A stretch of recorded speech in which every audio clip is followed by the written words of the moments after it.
Welcome to the channel. Indian Tour Tales presents the third episode of the Gujarat series. On day 6, I travelled from Dhordo to Mandvi. On the highway, I came across a pond with alligators lazing by it, a pretty unusual sight. On the way to Mandvi, I visited Kala Raksha, an enterprise dedicated to preserving traditional arts. I bought this handmade doll from there. Before reaching Mandvi, I visited the Shree Ram temple. Here are a few glimpses of the temple. Then I visited Jinalay. It is a Jain temple. On either side, it has a cluster of 72 temples in total, carved out of white marble and dedicated to Jain deities. On reaching Mandvi, I went sightseeing. First, I visited the Vijay Vilas Palace.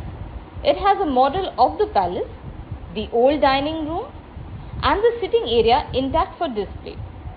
The best part of the palace is the terrace, from where one can get a magnificent view, including the sea at a distance.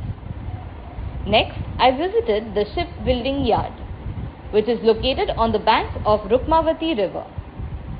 Lastly, I visited the Mandvi beach, where several sports activities were taking place.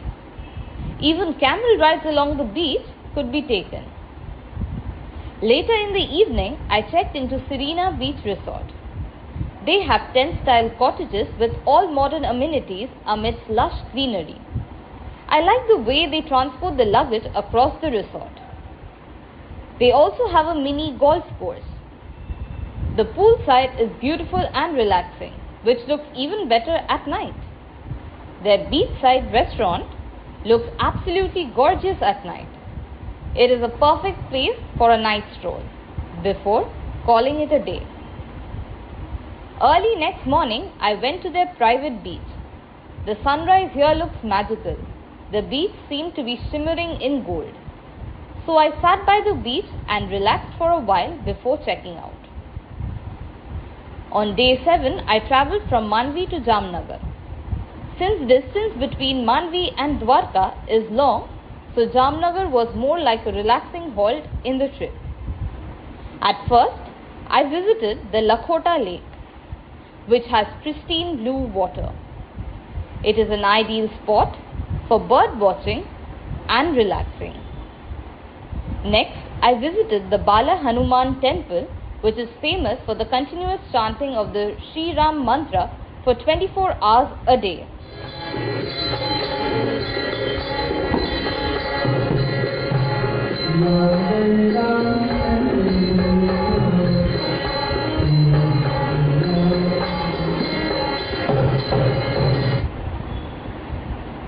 Lastly, I checked into Hotel Fortune Palace. On day 8, I travelled from Jamnagar to Dwarka. On reaching Dwarka, I visited one of the 12 Jyotirlingas, that is the Nageshwar temple. Then I went to Okha, where INS Dwarka, a forward operating base of the Indian Navy, is located. It is from Okha that one needs to stand in long queues to avail the ferry service to Bet Dwarka.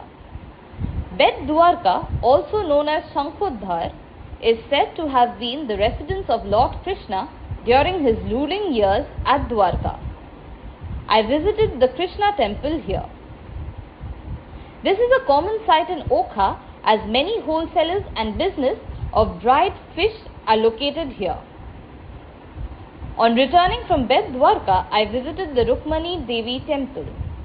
It has intricate carvings. Later that day, I visited the Dwarkadish temple for the evening aarti. Since camera wasn't allowed inside, here is a hazy picture I took from outside. As I checked into Sri Radhe Krishna Resort, day 8 came to an end.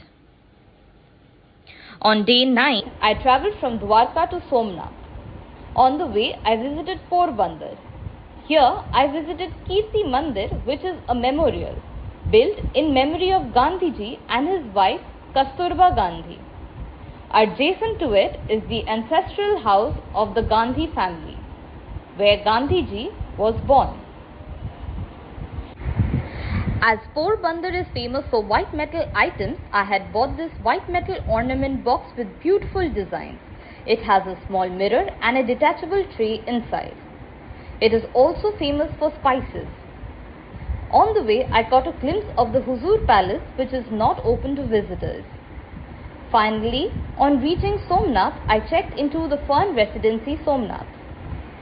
This was the view from the room as it was very close to the station.